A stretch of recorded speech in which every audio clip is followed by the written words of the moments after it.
சூடான மணமணக்கும் நகர மீன் குழம்பு ரெடி ஆயிடுச்சு. அந்த குழம்பு திறந்தாலே ஒரு வாசனை வரணும். அப்போ தான் அந்த மீன் நல்ல மீன் குழம்பு டேஸ்ட்டாக மொத்தம். எண்ணெய் அப்படி மேலே பிரிஞ்சு வந்துருச்சு. ஸ்டவ் ஆஃப் பண்ணிடலாம். ராஜேஷ் ஹோம்குக் இந்த லிங்கை கிளிக் பண்ணி லைக் பண்ணி சப்ஸ்கிரைப் பண்ணுங்கள். வீடியோ ஃபுல்லாக ஸ்கிப் பண்ணாமல் பாருங்கள் என்னோடய சேனலில். நகர மீன் குழம்பு எப்படி செய்ய தெரிஞ்சுக்கணும்னா என்னோடய சேனலை ஓப்பன் பண்ணி பாருங்கள். இது எங்கள் அம்மா வச்ச மாதிரி வச்சுருக்கேன். எங்கள் அம்மா தான் இந்த குழம்பு மீன் குழம்புலாம் பச்சை மிளகாலாம் போடுவாங்க. அதே மாதிரி தான் நானும் செஞ்சுருக்கேன். நீங்களும் இந்த மாதிரி ட்ரை பண்ணி பாருங்கள். ரொம்ப நல்லாயிருக்கும். சாப்பிட்டுட்டு கமெண்ட் பண்ணுங்கள் எப்படி இருக்குன்னு. அதுவும் இந்த நகர மீன் குழம்பு உடையாமல் செய்யுங்கிறது பெரிய விஷயம் தான். நகர மீன் லேசாக கிண்ணாலே அப்படியே உடஞ்சிரும். ஆனால் ரொம்ப கிண்டவே இல்லை. உப்பு போல் இருக்கணும். கொஞ்சம் அகலமான பாத்தில் நகர மீன் வைக்கணும்.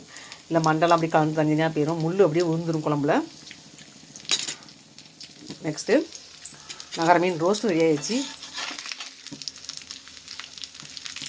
கொஞ்சம் வேகன்றது.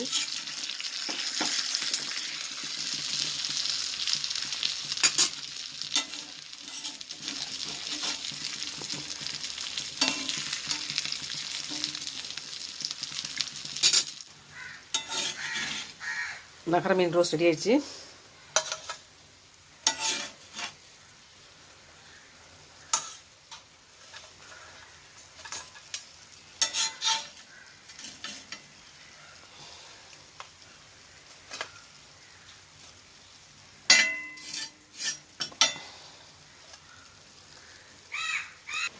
நகர மீன் ரோஸ்ட் செஞ்சு கட்டின வீடியோ பிடிச்சிருந்தா லைக் பண்ணுங்கள், சப்ஸ்கிரைப் பண்ணுங்கள்.